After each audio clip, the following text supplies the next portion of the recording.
Like he really, pretty much called the Raiders and said, "Hey, fire him, or else I'll let everybody else know about your emails," which would make the rest of the organization and everyone else look bad. On today's Top Shelf Tuesday edition of the Odd Coaches podcast, Dr. Adams and Coach Francis discuss front office and owner news, provide more quarterback updates, as well as other off-season NFL musings. Welcome to today's show. Dr. Keith Adams is the president of the CKA Save Project, a nonprofit organization designed to assist student athletes and the people who work with them through educational and professional development. He is a career academic and athletic leader with close to 30 years of experience on the high school and college levels. He has won numerous championships and epitomizes professionalism.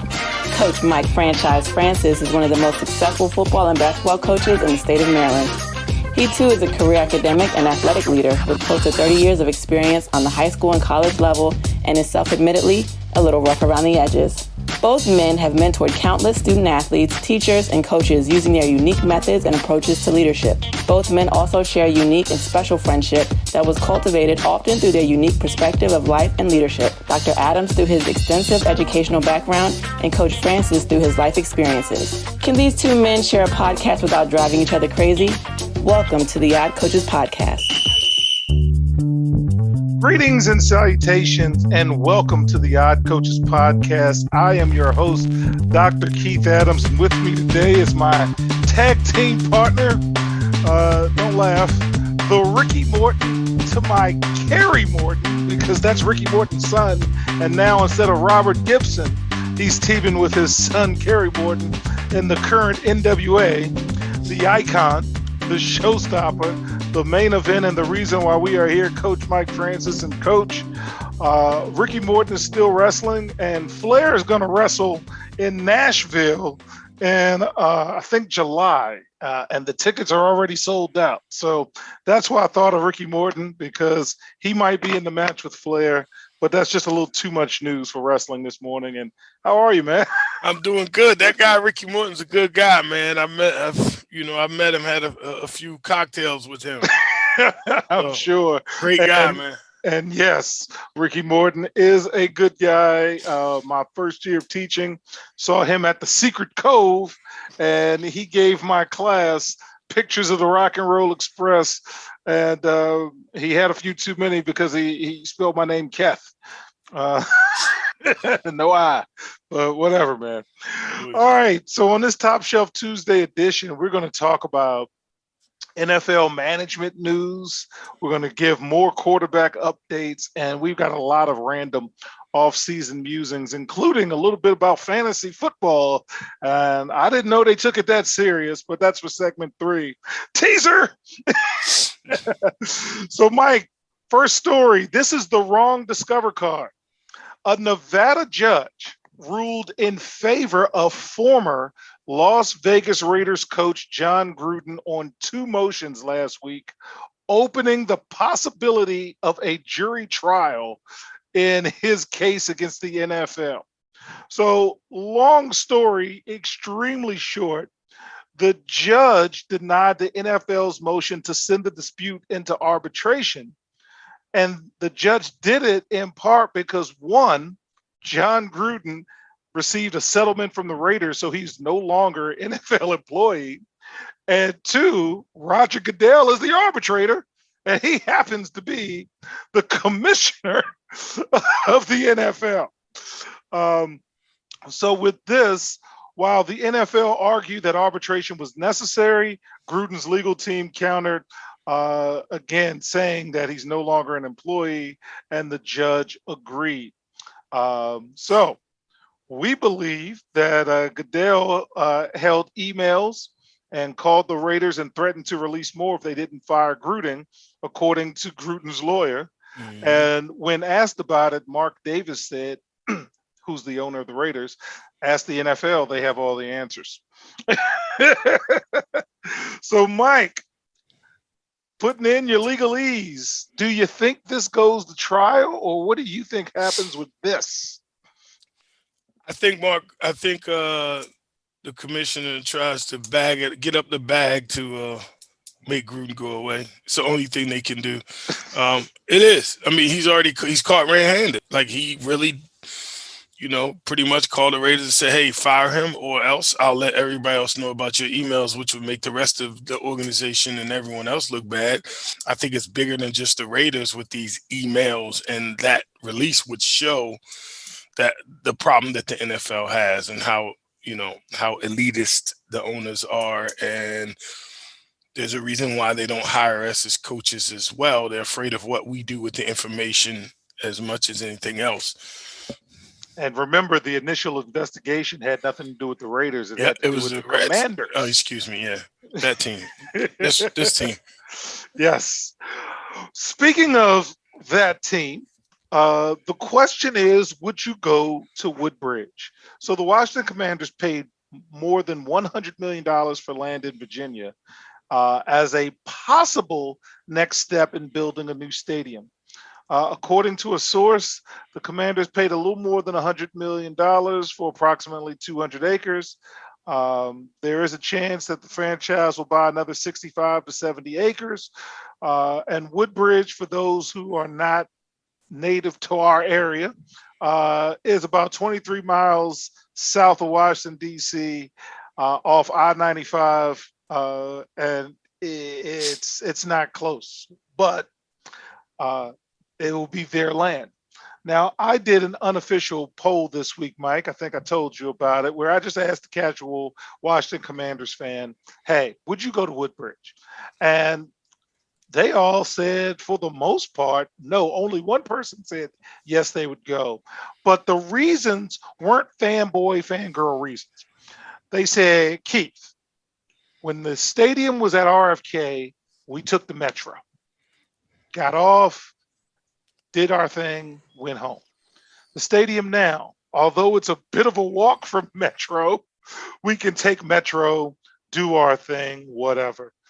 You would have to drive to Woodbridge. And that's where I cut the cord, where I have to overly plan to go watch a mediocre football team is where I draw the line. So you are around a lot of Commanders fans. Um, do you think, one, would they go to Woodbridge? And two, is this just smoke and mirrors, or what are you thinking about? I think the people I know would go to Woodbridge. I mean, and a lot of fans that are Washington Commander fans that I know are Virginia residents. So a lot of them would, yeah. As far south as Pulaski and Blacksburg, where I have family members and relatives who are diehard Commanders fans, and they come up for at least 3 games a year. So that would be closer for them. They wouldn't mind at all. I mean, they bring the RV and everything, so it doesn't matter. Um, I think they'll go. Now, me, I wouldn't go. Woodbridge is like going to Waldorf. Like, for some reason, Waldorf feels like it's 4 hours, a 4 hour drive, and Woodbridge seems like a 5 hour drive. I don't know. There's so much traffic. Well, I'm glad you brought up the Virginia thing, because for a lot of years they had their training camp in Richmond. And a lot of Southern folk, in terms of Southern Virginia, they gravitate more to the Commanders than they do the Panthers. And that's new money, if Remember, you the will, Panthers wasn't there for a long time either. for So, a you know what I long mean? time. Entrenched. And they grew up in that 80s decade where everybody was winning. So should be interesting. We will definitely keep our eyes and ears open on that. But the regular people fans I talked about, not the bitter, evil, stand on the ground and there's always going to be Redskins to me fans, no, but just, Joey Coco and Alexander Nevermind type fans, random Prince references. They were like, it's a little too far for me. And I'm like, okay. Last topic for this segment, get your hand out my pocket.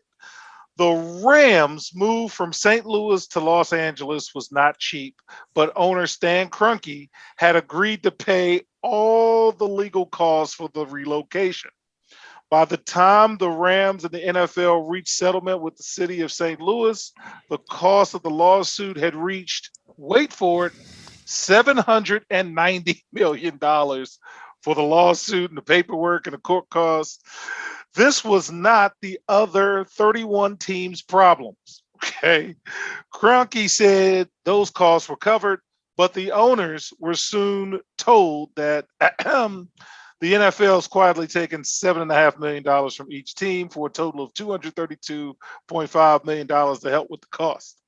There's no word yet on whether the teams are getting back their money, but the situation has caused budgeting issues for teams and who won the Super Bowl. Mike, any thoughts on that? That's some shady stuff right there. The thing is, I don't know how you allow it to go on. How do you do it? How does it get to that point where you can walk shit? They won't let me walk away from $70. How am we gonna? I can move a whole team and owe you $700, $700 million. How I lose 7.5 million because you moved? What's that got to do with me? You left, so now we all got to come out of pocket. That's like you move, you leave Montgomery County, move to Prince George County, and I got to pay you. Yes. So, fans, we cut segment 1 short because in segment 2, we're going to open up talking about Colin Kaepernick. I don't know where that's going to take us, so I want to make sure we had the time to have that conversation, and we'll be right back on the Odd Coaches podcast. Why should student athletes use the CKA SAVE Project academic and athletic consulting services? Over the past 15 to 20 years, colleges, universities, professional sports teams, business organizations, and others have increased their use of consulting services to improve their decision-making processes and results. Over the same time, the athletic and academic landscape has changed for high school and college student athletes as the NCAA has raised initial academic eligibility requirements for student athletes while decreasing the number of transfer restrictions. Former college student athletes have noted that they were academic and athletically unprepared for the rigors of college. Let the CKA SAVE Project's close to 30 years of academic and athletic experience help guide student athletes to increase success as we work to help student athletes achieve the goal of obtaining a college degree. For more information, contact Dr. Keith Adams by email at cka@ckasaveproject.org.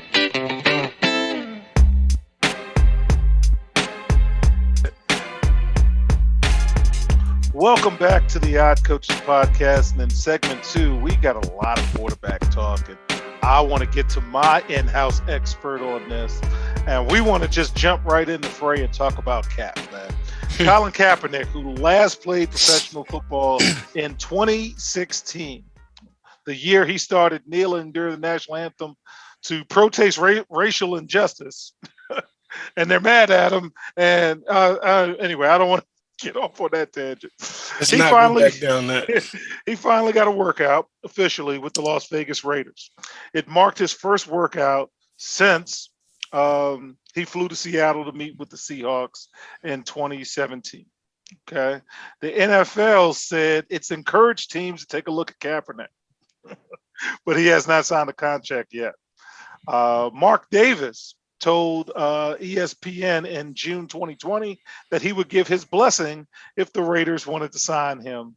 Derek Carr is a starting quarterback, and they also traded for backup Jarrett Stidham from the New England Patriots because Josh McDaniels came from the Patriots. Now, here's what got me. Kaepernick is still 34, man. Wow. They took that guy's career. Okay. And he has stayed in great shape, and reports are that the workouts went very well. So, Mike, you're a football coach right now.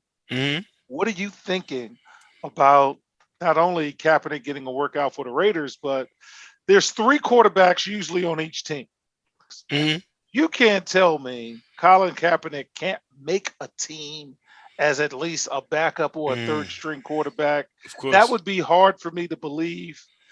Let me know what you think, sir.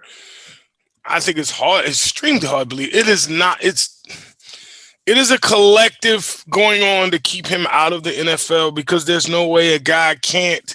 I mean, you've seen some of these guys. Come on. We're going to cover some of them in a little bit. We're going to talk about a couple quarterbacks in a minute.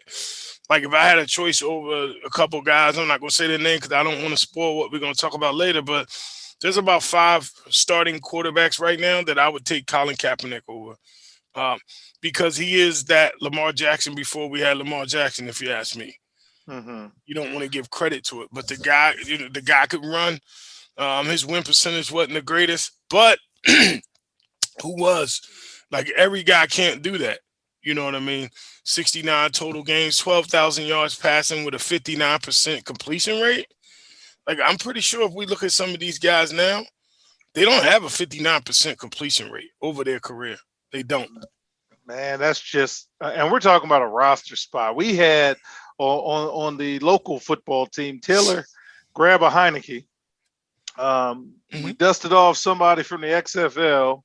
Other teams have just, again, I'm not even talking about the starters. Okay, fine. He's been out of the league 5 years, but I think he's going to be an asset to somebody's locker room. And it reminded me, Mike, and tell me if I'm wrong, of the Michael Vick thing when he came back. Ah, It yes. reminded me Yes. so much of Michael Okay. Vick because, I mean, he came out of federal prison. I Mm. think he was a backup. Somebody got injured, and then there was a Monday night game He where he got balled out. off 23 positions in a one night stand, got off, and now he signed. Remember, Michael Vick was the first dude to sign two Yeah. $100 million Yeah. contracts. Yeah. He got So, his. Mike got his. so But he I don't, earned I it don't, though. And then I gotta ask the Raiders' intentions though. Like if I'm Colin, follow me here. If I'm Colin Kaepernick, if I'm Kaepernick, like when these opportunities come across, there's no telling how they have or when there is or saw that he threw. Um, this started because, believe it or not, University of Michigan had him come in secretly, and he threw passes to all their receivers that was going to be drafted. So they had the scouts there to see him. mhm. So I mean, that was a good move on Harbaugh. I'll be honest with you, I would never thought that he would do something like that, but I'm glad to see that he did because it brought visibility back to him. You know what I mean? Yeah. Well, two quick things before we move on to the troublemaker in terms of our segments. The Raiders OC is Mick Lombardi, who was with the 49ers from 2013 to 2016. So I think that helps. There's a familiarity there. And two, man, don't forget, Cap went to Nevada Hmm. as a college, quarterback. So if there's a best fit in terms of just getting him back in, I kind of think it's going to be the Raiders. And plus, historically, the Raiders don't give a damn anyway, Hmm. historically speaking. So I hope they sign him. And because their new coach, Josh McDaniels, is from the Belichick tree, he ain't gonna say nothing to you anyway. So No. so again, it's nice and quiet, and that's okay. So let's talk a little bit about Deshaun Watson's fallout. And I got to think the 31 other owners are so mad at him for just busting the market when he didn't need to do so. But I want to talk a bit about the case again, as I said last week. Two women who have accused Deshaun Watson of inappropriate sexual conduct condemned him and the Cleveland Browns for signing him to a $230 million guaranteed contract. Ashley Solis, who's one of the people accusing Watson, says, and I quote, "It's just like a big screw you," when she was interviewed by HBO's Real Sports. That's what it feels like, that we don't care. He can run and throw, and that's what we care about. Coach, I wanted to get your reaction to those comments that were on HBO's Real Sports, that it feels like that we don't care. He can run and throw, and that's what we care about. Any thoughts, sir? As I feel somebody bad. with a daughter. Yeah, I feel bad for the women. That's the first and foremost. Let's, above everything else, they feel like their feelings haven't been validated. Their emotions are just looked over. And unfortunately, we live in a country where, you know, cash is king. And that's what it comes down to. I mean, not to compare the two, but shit, we elected a president who was saying you could just grab him in the crotch, you know? Yeah, So not that just that happened. it did happen. So I don't, and just saying that is we can't compare. Like, we hold athletes to a higher standard than we do political officials and anyone else. Athletes have to pay the price. Did it happen? That doesn't mean it didn't happen. And I'm not saying it didn't, and I'm not saying I don't feel sympathy for the women. All right, he's going to have to answer for that. Hmm. Watson, he's definitely going to have to answer that one way or another. He's going to have to answer for that. I just think the NFL, these owners, eh, after the two states, I would file charges with the states if I'm the women or if I'm their parents or whatever. Like, they're the ones who decided not to charge.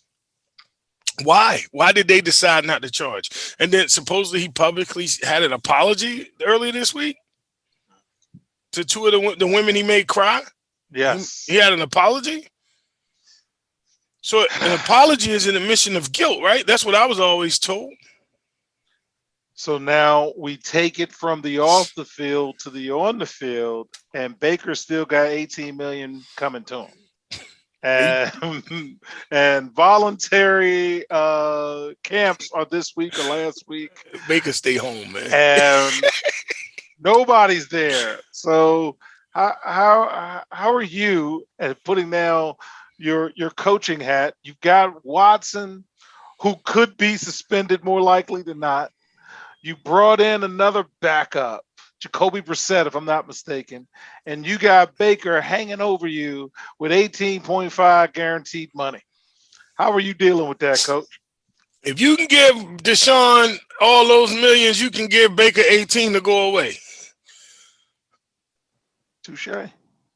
That's part of that's Watson. To me, that's part of Watson's salary too. The 18 for Baker. Yeah.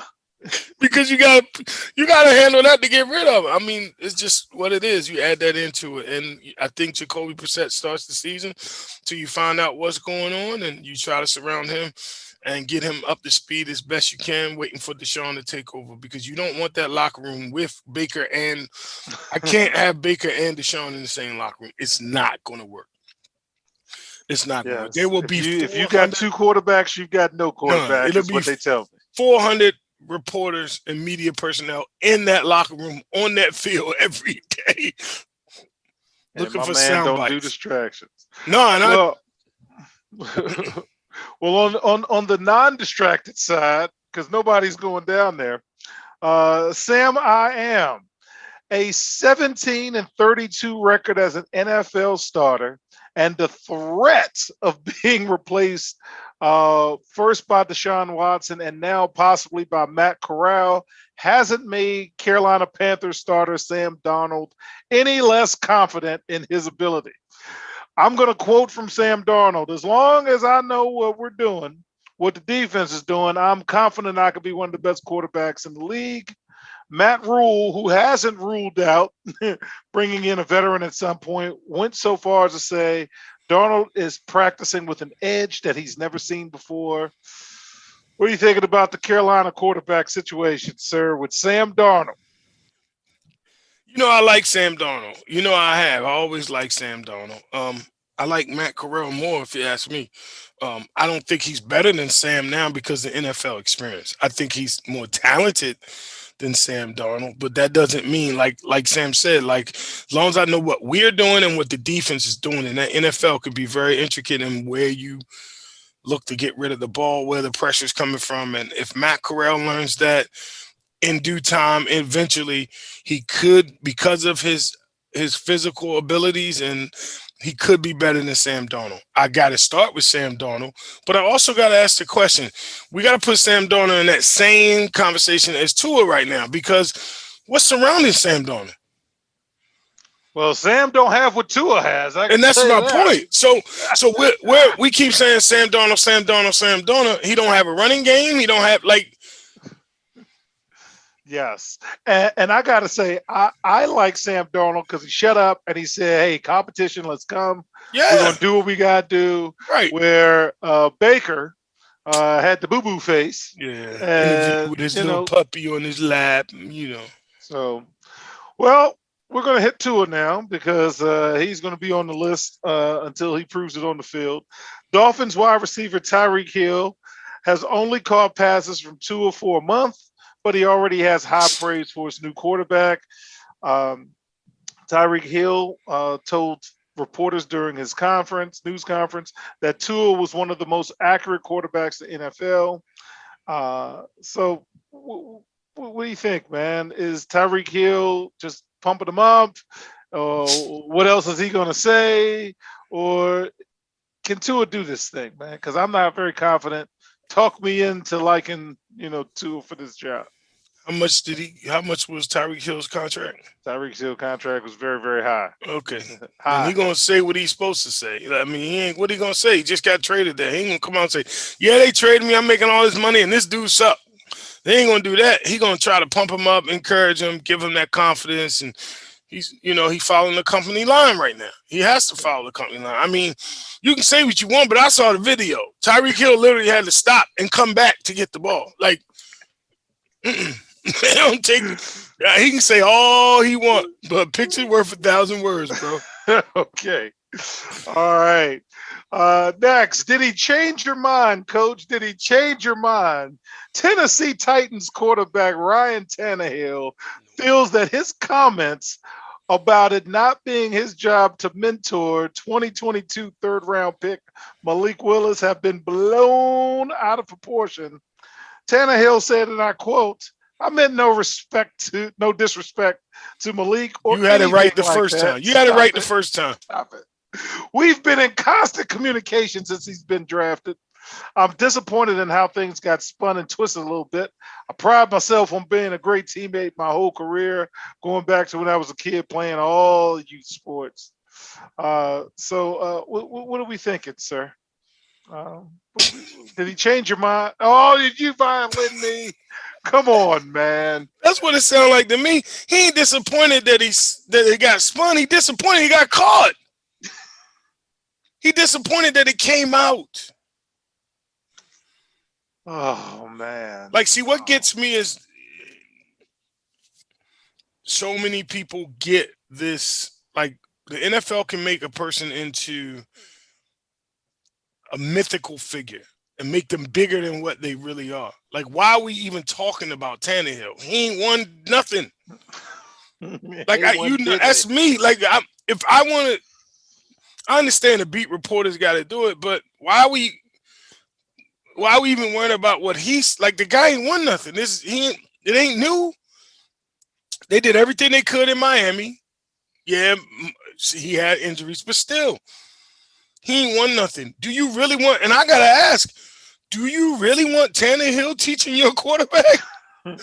Well, look, in Tannehill's defense, he said he takes the word mentor seriously, which might be why his earlier comments were misunderstood. And is that what the publicist said? I'm not, because that's what the publicist said. I mean, All right. Well, when he left Miami, did anybody come out and say, "I don't know why we did that"? This was a mistake. no. And you brought it up. I didn't even remember where he was. So you beat Yeah, me. because my son was down in Miami. I mean, Okay. Well, and when they talked about Miami, you never heard anyone say anything about that guy or how good. I never heard anybody talk about how great he was or nothing. There was always something going on, and they even tried to overload on the defensive end in order to get, to make up for what offensively they couldn't do. And I remember they won 2 games, and they wasn't even in the United States. I think they won in London. That was one. Okay.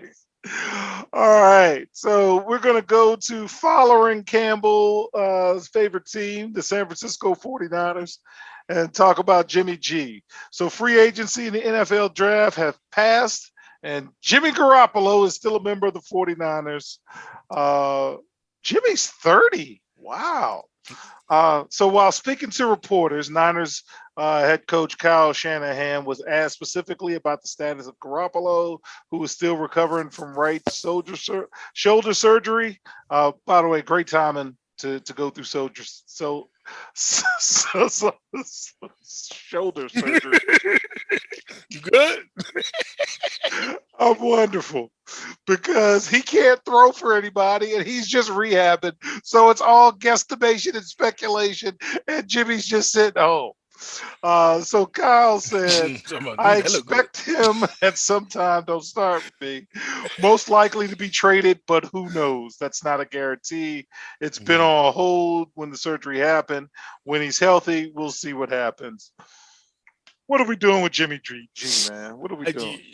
You can't. Well, you took away one of his receivers, so it's going to be hard to. Well, you didn't take him away, but there was talks of getting rid of the guy. But I don't know if it's a fit. I don't know if Jimmy G's a fit. I don't think it's anything less than a Super Bowl for him is going to be a problem. They had success early. Everybody was looking forward to it, and now that the guy who they said was horrible came from Detroit, came in and won a Super Bowl, it just makes it worse for Jimmy G, if you Yeah. ask me. And That's it's just shoulder, by the way, and I'm yeah, not that bad. yeah.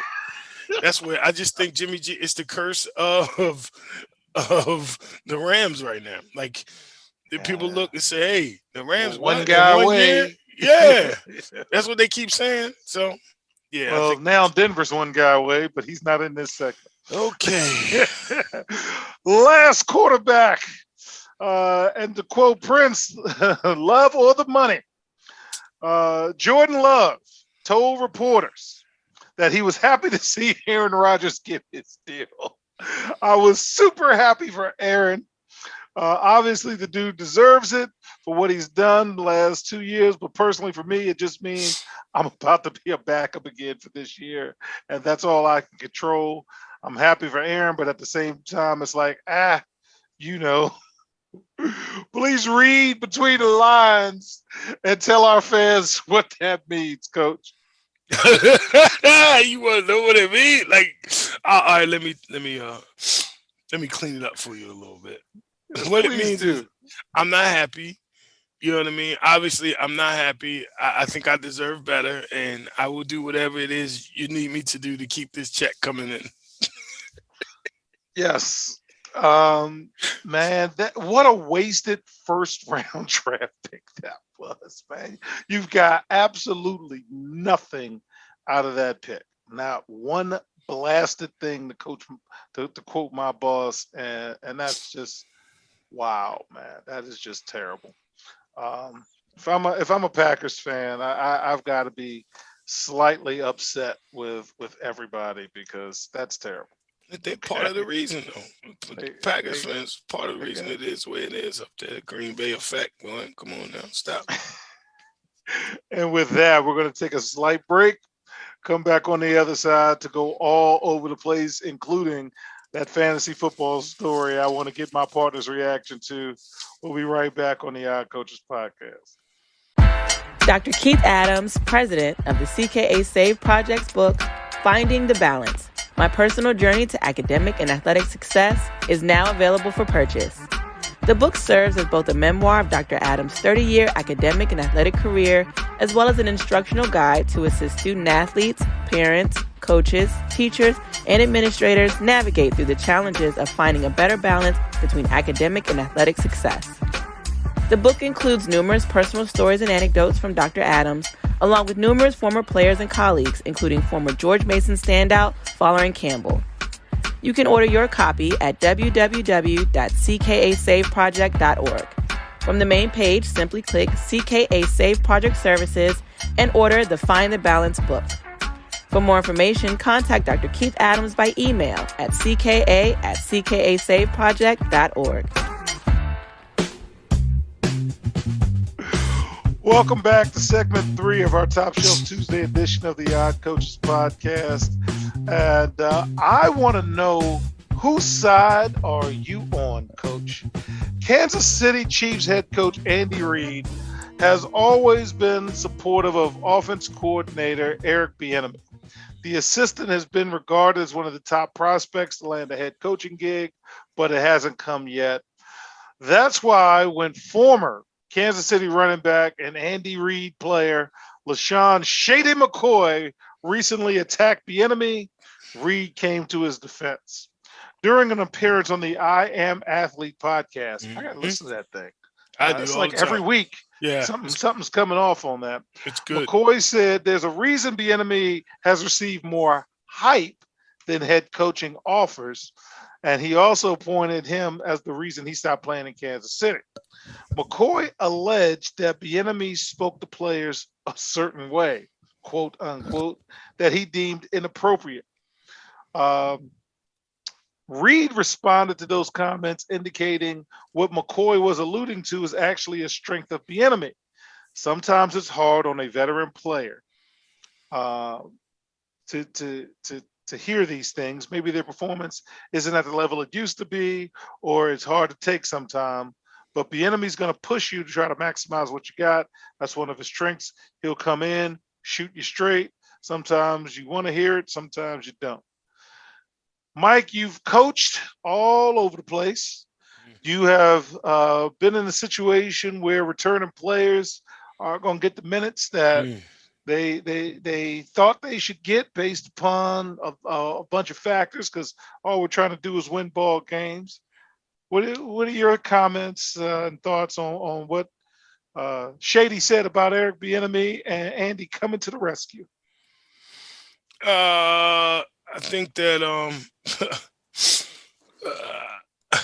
it's a lot to take in on this. I think LaShawn McCoy is a very outspoken young man, right, wrong, or indifferent. He's going to speak his mind, which is like he's one of them Philly kind of guys who just think that everything they say is exactly right. That's what Philadelphia guys do. Um, I think that it was Andy Reid's job to come out and defend him like he should have. But I also wish Andy would have defended him when that play call was wrong because he no seriously immediately went to self protection and didn't like cover Eric Bieniemy as he should. And I think Eric Bieniemy should be himself. And LaShawn was old, and it's got when you get old, you hear things different. You and I Yeah. see things different. Like I see. I say it all the time. When I knew it was almost time for me to go, I looked in the crowd and saw a segment here and a segment there, and I looked and I'm like, wait a minute, what the hell are we doing? Like, this don't make sense to me. You know what I mean? Like, this ain't why I'm Mhm. doing it. I don't like this at all. So, and that's what started me thinking of how to get out of coaching because you don't hear and see things the same as you used to, and I'm sure that's what happened with Sean McCoy.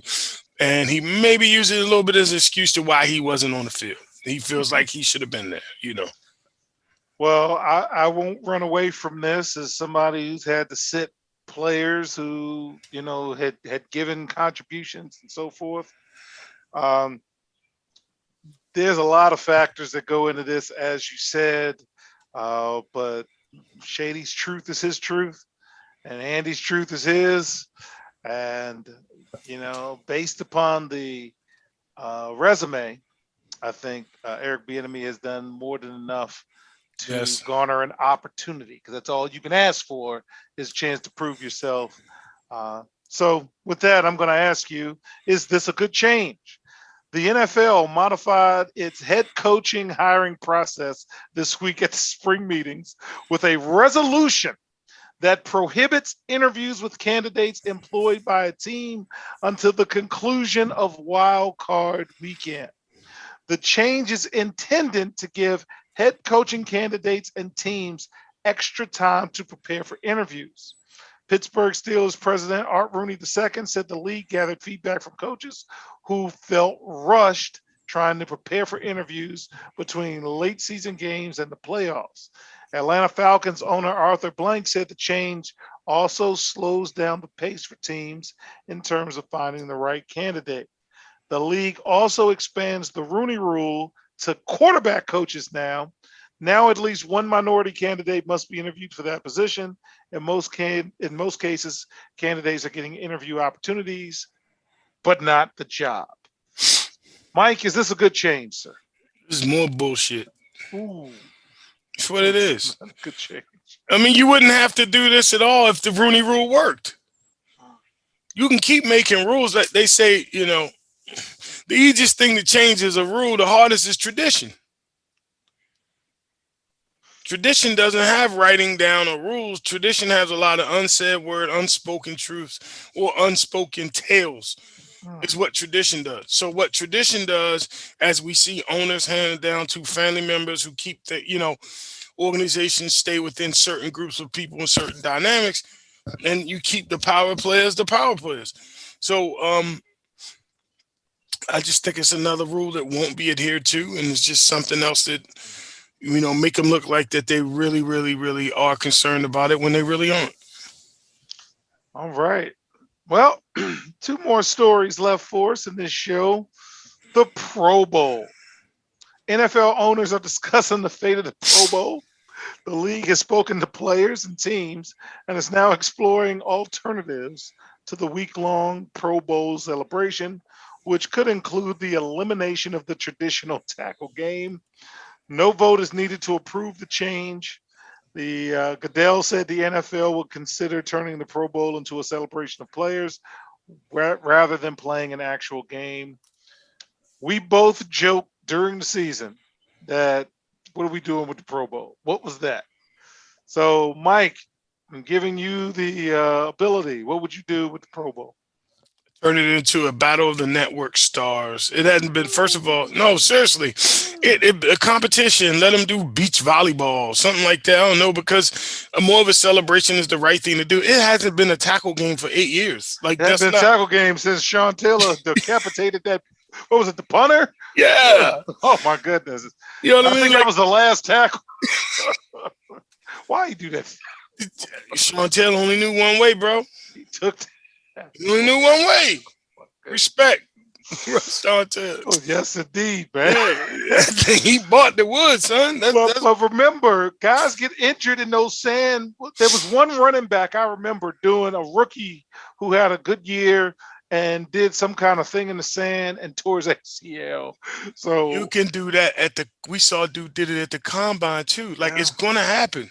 I'm scared. Injuries are gonna happen, but actual physical contact games increase the injury. Maybe let's add an insurance policy while you're doing it. We'll give you up to $1 million insurance policy while you participate in this game. Because you're not going to let them play basketball. No. So you'll let them play volleyball. Yeah. You might let them play dodgeball, but that's a lot of velocity. I don't know about dodgeball. I don't know about dodgeball. Maybe they can do a softball game, but then what are we doing?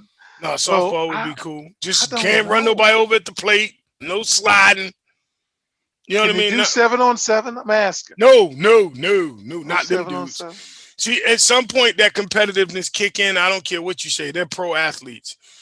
You don't want them resembling anything. It should be no resemblance of football. It's going to kick in. What about 100 and a 200 track meet or something? How about a dunk contest? Gosh, man. How about a 3-point contest? Oh, man. How about a home run derby? What are we doing, man? This is the Pro Bowl, man. Yeah, but we're showing them they're pros, but we want to show we want to try to connect in other. I can get that fan. You want a concert too? You want them rapping?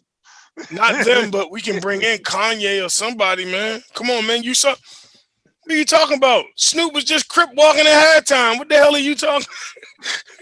Why not bring him in? Let Jay-Z handle that. Rock Nation handle the entertainment. Then we could turn it into a destination week. People go on vacation. They come and see each day. We got something different. Let's make it happen. It's got to be a concert, and I'm sure there's some NFL rappers out there and singers. And you can. I ain't say all that. I ain't say all that. Oh, you turned it into the NFL's Got Talent. Man, they could do the awards that day. Yeah, NFL Got Talent. That's what it is right there. Boom, you just hit it off. Trademark it. We need trademark it. Stamp it. Here it is. What time is it? All right. 9/15, May 29th. We got NFL Got Talent. Trademark. The last story that I've teased all episode is kick the crossover. Cincinnati Reds outfielder Tommy Pham agreed to a 3-game suspension for, wait for it, slapping San Francisco Giants outfielder Jock Peterson in the cheek over a fantasy football dispute prior to a game. Major League Baseball said Pham was suspended for inappropriate conduct and also fined. The suspension was retroactive. He had confronted and smacked Peterson while the Giants warmed up in the outfield. The pair had to be separated.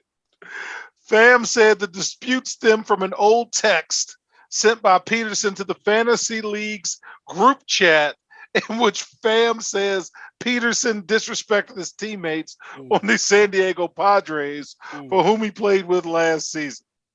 I slapped Jock.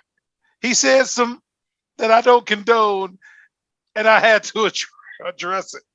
It was regarding my former team. I didn't like that. I didn't like the sketchy going on in the fantasy. We had too much money on the line. So I look at it like there's a code. You're with my money. Then you're going to say some disrespectful. There's a code to this. A lot of codes, Mike. Mm-hmm.